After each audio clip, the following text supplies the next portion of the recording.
Bienvenue aux vidéos d'SOS Bestiole Contrôle Parasitaire. On va vous montrer présentement une autre sorte de fourmi que nous avons repérée, qui est la fourmi acrobate, Crématogaster cerasi.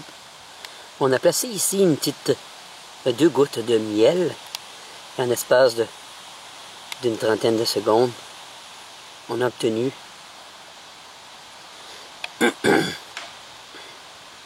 vraiment nos fourmis acrobates. Vous voyez ici, l'abdomen est en forme de cœur ou de... ça ressemble à l'as de pique.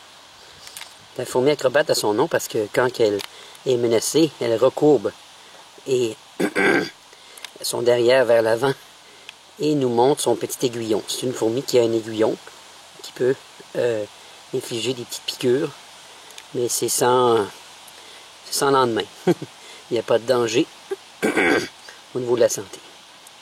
Vous voyez ici, encore une fois, comme je vous dis, la fourmi à mesure environ 3 à 5 mm de longueur. Cette fourmi, dans cette propriété, se loge dans le styromousse, l'isolant qui est derrière le crépi, ou le stucco de ce mur de la maison ici. La fourmi acrobate est généralement considérée comme une fourmi un peu comme charpentière. Elle peut s'attaquer ou utiliser les anciens nids de fourmis charpentières et les repeupler de leurs propres fourmis. Donc ça arrive de voir une fourmilière de fourmis acrobates installée dans un ancien nid de fourmis charpentières. Donc, ici on a Crématogaster cerasi. Et j'ai mis d'autres miels ici un peu plus loin. On va approcher aussi. Et regardez-moi toute cette petite populace de fourmis acrobates en train de se délecter de gouttes de miel. Ils entrent ici,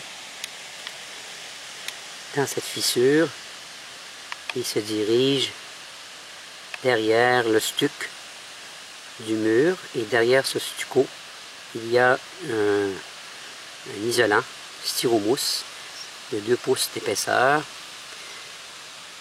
Et on a repéré un peu plus haut où il y a l'entrée de l'air climatisé que le styrofoam était envahi par les petites fourmis acrobates à cette résidence. Donc on voit que l'abdomen semble noir et le thorax est rouge vin ou une espèce de roux, brun roux.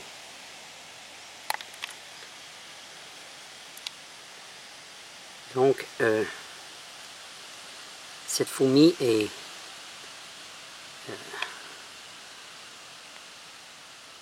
très capable de grignoter et de faire des tunnels et des loges dans l'isolation en styromousse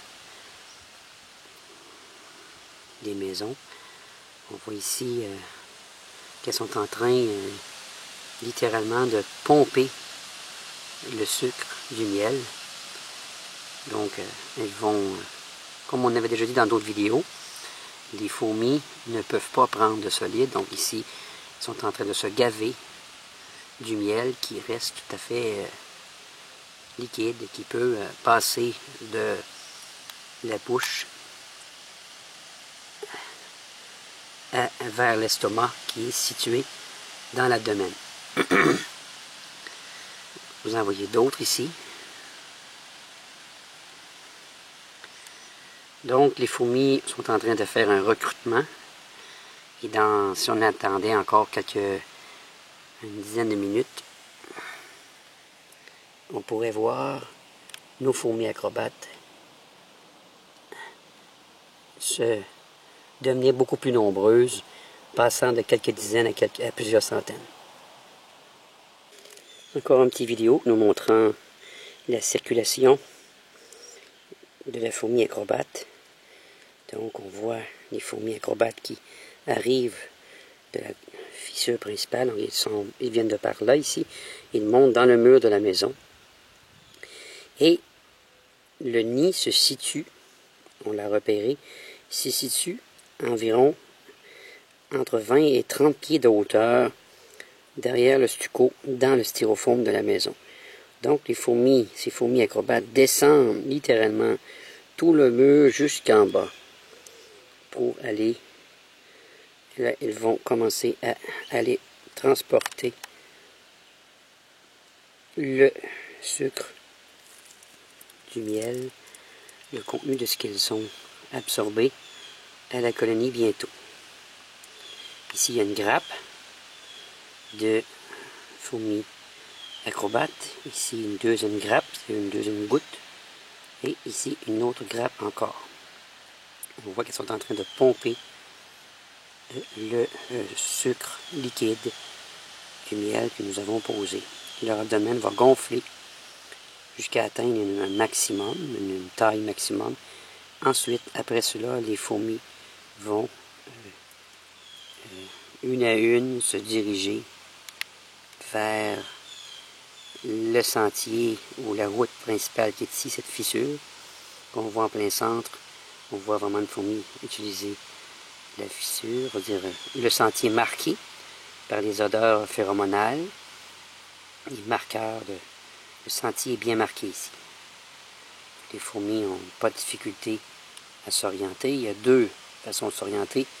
La fissure elle-même et l'odeur qu'il y a. Donc il y a une ligne, ils suivent la ligne avec leurs pattes et il y a des marqueurs phéromonaux qui ont été installés par les fourmis, ce qui leur permet très facilement de retrouver le chemin de retour vers le nid. Ces fourmis-là aussi s'en vont vers un autre endroit du coin de la maison.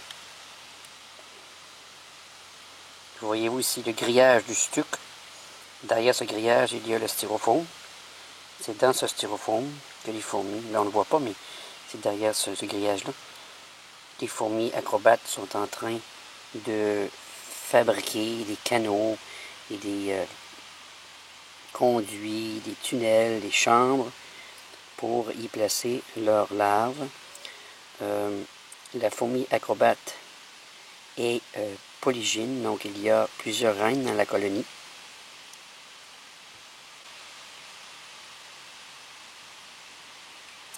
C'est une fourmi très prolifique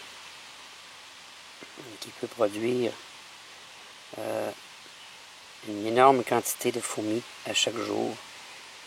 C'est assez impressionnant. Donc une colonie peut contenir quelques milliers d'individus. Toujours vorace et à la recherche de toute forme de nourriture disponible dans l'environnement. Ici, ça a été le miel.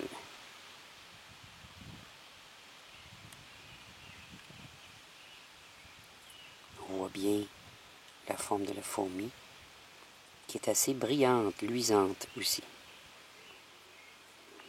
Une fourmi qui a une tête assez ronde, un abdomen en forme de cœur, comme on l'a déjà dit.